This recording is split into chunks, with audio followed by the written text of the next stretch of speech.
రథసప్తమి సందర్భంగా స్థానిక బొచ్చుపేటలో వేంచేసి ఉన్న శ్రీ వెంకటేశ్వర స్వామి దేవస్థానం ఆధ్వర్యంలో సూర్యప్రభ వాహనంపై శ్రీ వెంకటేశ్వర స్వామి వారి ఊరేగింపు పురవీధుల గుండా సాగింది. దేవస్థాన చైర్మన్ ముత్తేవి రవికాంత్, ప్రధాన అర్చకులు ముత్తేవి శశికాంత్, భక్తులు పెద్ద సంఖ్యలో పాల్గొన్నారు.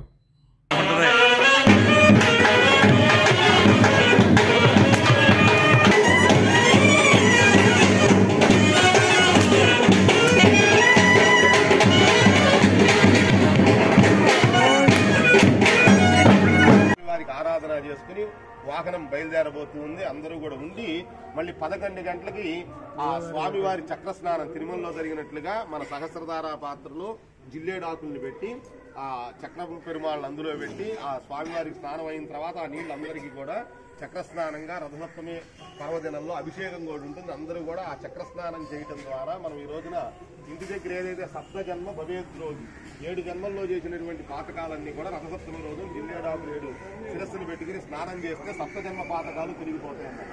అట్లా మనం దీంట్లో ఆ జిల్లేడాకులను పెట్టి ఆ నీళ్లను అందరికి కూడా మనం అభిషేకం చేసుకోవడం జరుగుతుంది.